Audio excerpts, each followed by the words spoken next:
Pan dulce. Cuenta la historia que tiene su origen en Italia durante el siglo XV, pero existen dos versiones del nombre y de la historia. Una dice que durante un banquete en la corte a los cocineros se le había quemado el postre, y al ver esto, un ayudante de pastelería tuvo el ingenio de crear este pan suave y dulce, al cual se le agregó frutos secos para salir del paso, y fue de tanto agrado que la receta comenzó a popularizarse dentro de Italia como el pan de Toni. La otra dice que un joven se enamoró de la hija del pastelero y solo por conocerla entró a trabajar como ayudante de pastelería. Con el tiempo, él creó este pan al cual la gente regresaba a comprar preguntando por el pan de Toni. A pesar de esas dos historias, hay quienes dicen que Toni no existió y simplemente viene de la palabra paneto, que significa pan pequeño. La terminación one se refiere a un pan grande, panettone. ¿Quién sabe cuál será la historia y el nombre correcto? Pero en Argentina le decimos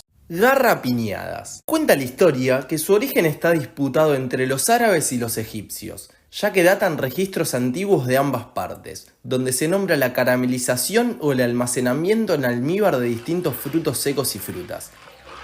Viniendo de alguno de estos orígenes, llegó a España, donde adquiere su nombre, que viene del verbo garrapiñar. Significa bañar golosinas o frutos secos en el almíbar hasta que forme grumos y se cristalice. La inmigración española trajo esta costumbre y encontrándose con las grandes plantaciones de maní de Argentina, se arraigó como un snack popular que, aunque está todo el año en las calles, aparece en la mesa navideña. No hay un snack tan económico y noble como la almendras con chocolate. Cuenta la historia que el almendro es un árbol que se origina en Asia Occidental y sobre todo en China. De ahí se expandió por infinidad de terrenos creando diversidad de variedades. Existen 10 tipos diferentes. Grecia, Roma, China antigua y la Biblia mencionan infinidad de relatos, simbolismos y referencias en base a la almendra. La Argentina es uno de los principales productores y exportadores de almendra en el mundo. Las almendras argentinas son conocidas por su calidad y sabor. Esto y la utilización de la almendra para algunos postres de chocolate por su combinación hizo que algunas empresas argentinas durante el siglo XX saquen este producto, que aunque no sea tan popular, ya quedó grabado en algún rincón de la mesa navideña. ¿Qué prefieren ustedes? ¿Maní con chocolate o huevos rellenos?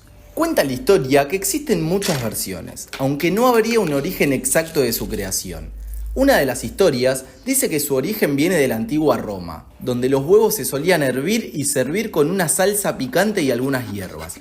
Otros piensan que los huevos rellenos tienen su origen en la Europa medieval, donde se consideraban un aperitivo lujoso para los banquetes de la realeza y la aristocracia. Y existe otra versión que dice que su origen puntual fue en España, en Andalucía en el siglo XIII. Nacería esta versión con yemas pisadas, hierbas y pimienta de uno de los primeros recetarios españoles.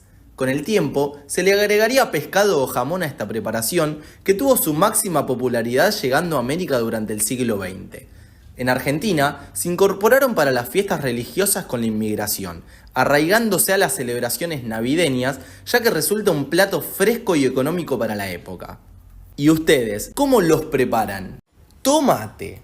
Cuenta la historia que el tomate tiene su origen en México, de la mano de los aztecas. La palabra tomate viene de tomati, que significa en azteca fruta hinchada.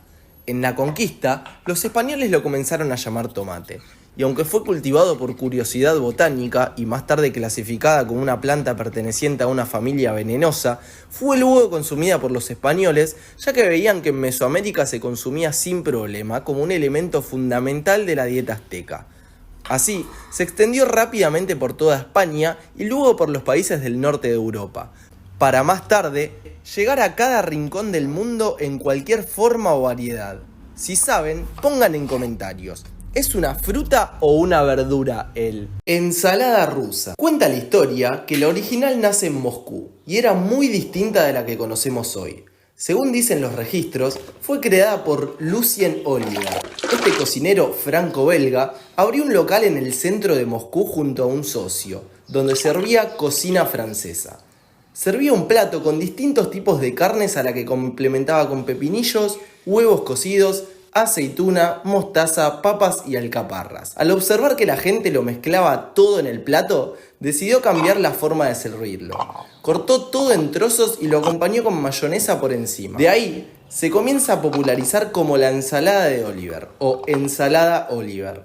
Tiempo después, se expandió con fuerza por Moscú y más tarde por toda Europa, pero tuvo mucho impacto en España, donde se desarrolló una versión que más tarde viajaría a Argentina para hacer la que conocemos hoy. Aunque en varios otros países de América también tienen su versión de la lengua a la vinagreta.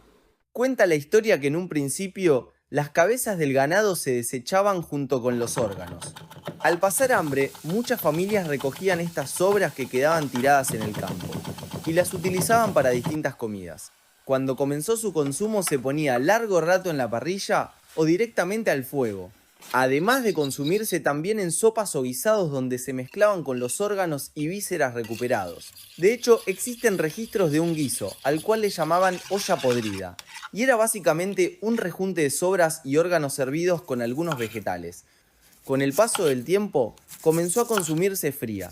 A principios del siglo XX, con la llegada de los inmigrantes europeos, quienes trajeron el escabeche y las vinagretas, se comenzó a utilizar dicha carne para ser preparada como conserva de esta manera, generando alguna variación, como la lengua a la criolla o al escabeche. Años más tarde se popularizó y quedó arraigada a la cultura argentina, como un plato de entrada o clásico de los bodegones porteños. ¿Y vos? ¿Ya la probaste?